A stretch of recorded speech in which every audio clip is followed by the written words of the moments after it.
सच्ची सच्ची बताओ, छुपाओ नहीं बात सच्ची।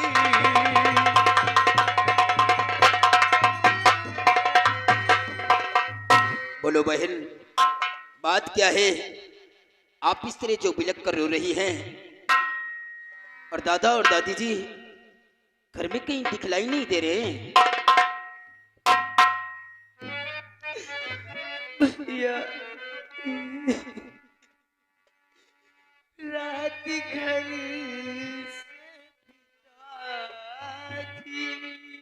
क्या हुआ पिताजी को? चले गए रात घर,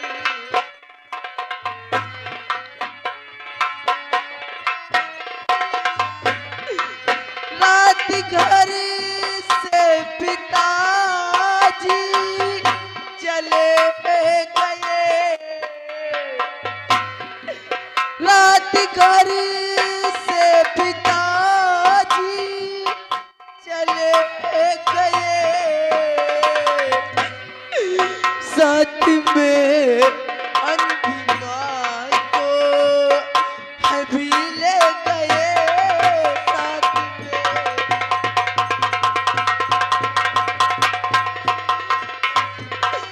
बिना माता पिता के न जी पाऊंगी।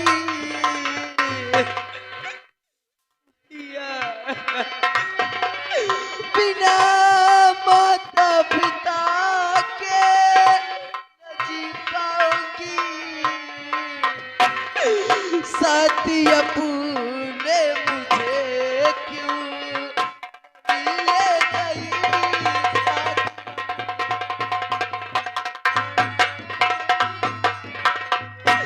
भैया न मालूम और बाबूजी कहाँ चले गए। लेकिन बहन, माँ को दिखलाई नहीं पड़ रहा, बाबूजी भी बूढ़े हैं, कोई काम नहीं कर सकते, तो वो लोग कहाँ को जाएंगे? भूख प्यास के मारे तड़प कर मर जाएंगे। अभी थोड़ा ही वक्त गुजरा है, वो लोग थोड़ी ही दूर तक गए होंगे। तुम अपना ख्याल रखना, हम दादा और दादी जी को कहीं न कहीं से खोज कर अपने घर वापस लेकर आएंगे। हाँ भाई, तुम अपना अपना ख्याल रखना, हम दादा और दादी जी को ढूंढ कर बहुत जल्द अपने घर वापस लेकर आऊंगा। हाँ बहन।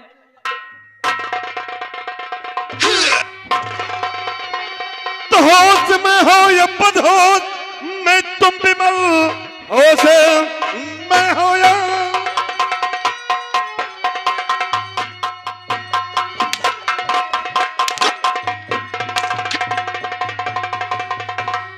कि होश में हो या बदहोश, मैं तुम विमल आधा हिस्सा लेने को तैयार हो। हाथ पत्नी पे मेरे अबे उठाया है तो मेरा भाई नहीं पका, शैतान है।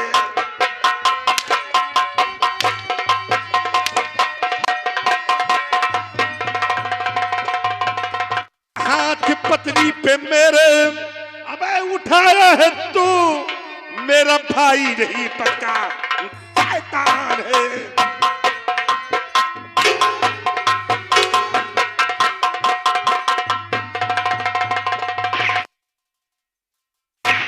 कमबख्त, तेरी इतनी बड़ी हिम्मत हो गई कि तूने मेरी पत्नी पर हाथ उठा दिया और इस हवेली में आधा हिस्सा लेने को तैयार हो गया।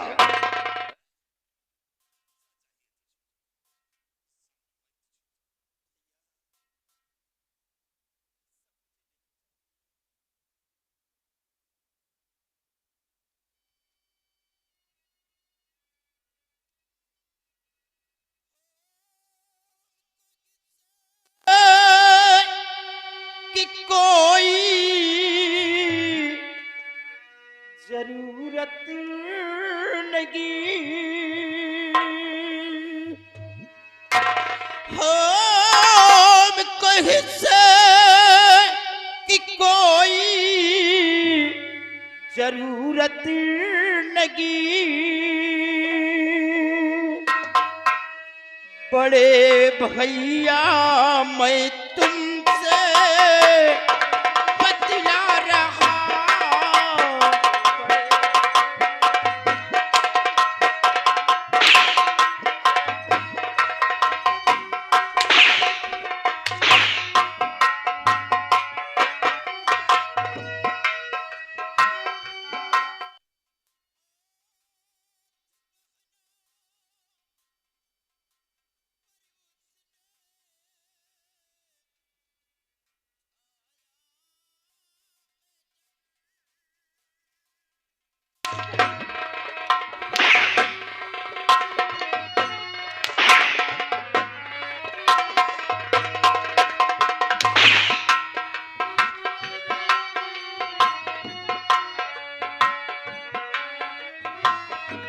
हाथ पहना पर उसने उठाया जब हाथ मजबूरन मुझको उठाना पड़ा हाथ मजबूरन हाथ तुझे उठाना पड़ा। क्यों वैसा तूने किया? भैया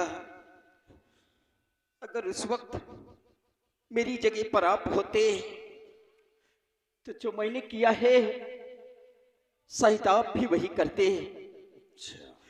भाभी जी बड़ी बेदर्दी के साथ बहन और माँ और बाबूजी को मार रही थी। इतना ही नहीं दादाजी के सीने पर अपना पैर रखी थी। ये मुझसे देखा नहीं गया। क्रोध में आकर भाभी जी के ऊपर हमारे हाथ उठ गए। हम अपनी उस गलती की आपसे क्षमा चाहते हैं भैया। हराम घर क्षमा मांग रहा है। अरे वो जो मार रही थी, तुम मेरे माँ बाप को मार रही थी। तू बीच में बोलने वाला कौन होता है?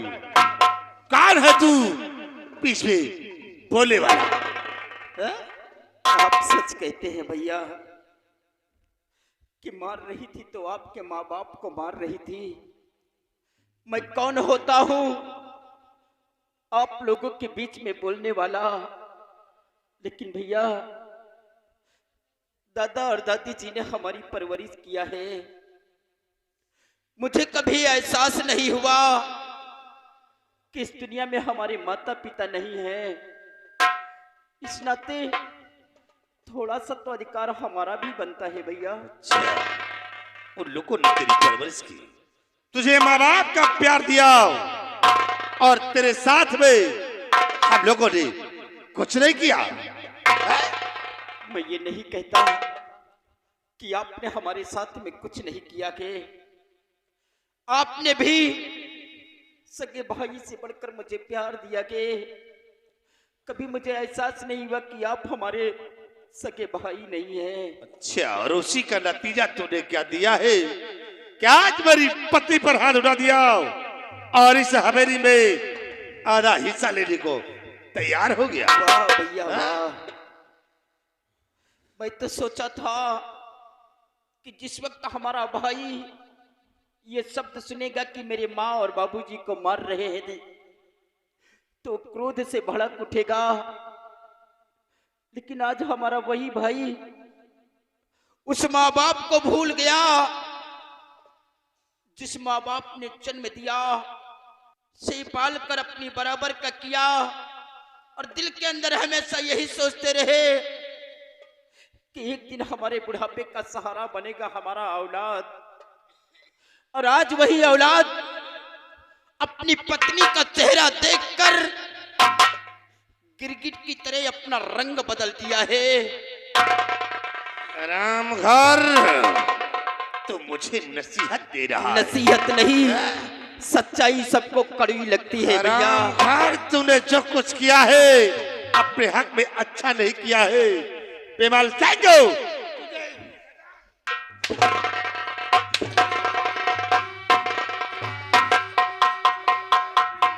मैं तेरा चेहरा नहीं देखना चाहता। हमेशा हमेशा के लिए मैं तुझे मिटा दूंगा। हराम तो भैया, ऐसे भाई का मुंह देख रहा क्योंकि आप लोगों ने मुझे जिंदगी दी है तो आपका अधिकार है हमारी जिंदगी छीनने का। तेरी जिंदगी को अगर मुझे मारकर तुम्हारे दिल को सुकून मिलता है तो मिटा दीजिए मुझे। कर चली हटाओ, मैं इसे नहीं छोड़ूंगा। इससे मेरी पति पर हाथ उठाया, नहीं मेरी बहन, कल मुझ पर भी हाथ उठा सकता है। ये बेशक क्यों ना मुझे जान से मार दे, लेकिन हम तुम्हें अकेला छोड़कर यहाँ से नहीं जाएंगे मेरी बहन। मेरे भाई, तुमको मेरी सौगंध।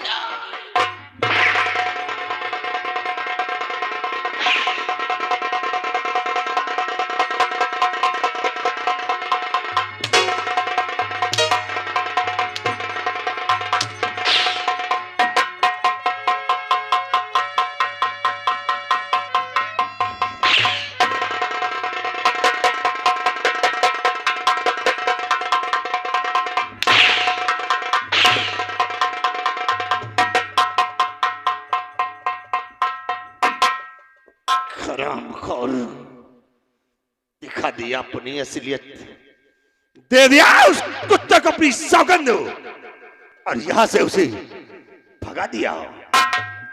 लेकिन याद रक्षा दी, वो तो निकल गया, लेकिन तू नहीं बचेगी। मैं तेरी जिंदगी को छीन लूंगा। हरामखोर, न मालूम किसका गंदा खून है जो अगर आज मेरे रास्ते का रोड़ा बन गई है। मैं तेरी जिंदगी को हमेशा हमेशा के लिए छीन लूंगा। मैं तुझे मार डाले, मुझे मार रहे तो मुझे मार डाले, लेकिन मैं अपने भाई को तुम क्यों यहाँ गई? अपने जीते जी नहीं मरने। हट जाओ मेरे सामने से। खोलते हुए खून को ठंडा मत करो। इस कमीने ने उस कुत्ते को अपनी सौगंध देकर भगा दिया है। शांत हो जाओ मेरे देवता, शांत हो जाओ।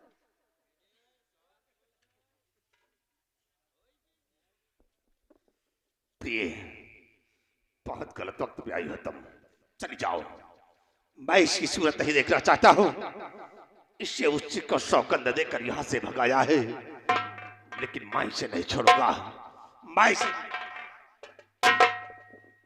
इतना क्यों परेशान हो रहे मेरे भोले बाबा? शांत हो जाओ। मैं हूं ना, परेशान होने की क्या जरूरत है? शांत हो जाओ, गुस्सा शांत करो। अरे वो गया तो उसे जाने दो ना, आज नहीं तो फिर कल हाथ आएगा। जाएगा तो कहाँ जाएगा हैं? और इस बेचारी को मारने जा रहे हो?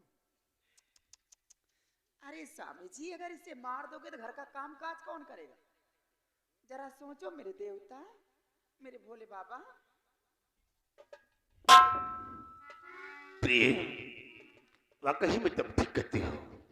अगर इसे मिटा देता हो तो घर का काम कौन करेगी? इसे अगर तुम चाहती हो तो मैं इसे छोड़ रहा हूं, लेकिन आइंदा के लिए इसे समझा देना कि दोबारा मेरे रास्ते में नहीं आएगी, अन्यथा मैं इसे मिटा दूंगा। और चांदी कान खोल कर सुन ले, तो कोई मेरी सगी बहन नहीं है। तुझे पिताजी जंगल से उठाकर लाए हैं, सिर्फ तेरी परवरिश इस हवेली में हुई है। अगर दोबारा मेरे रास्ते में आने की जरूरत की तो फिर मिटा दूंगा। सोच ले अच्छी तरह से।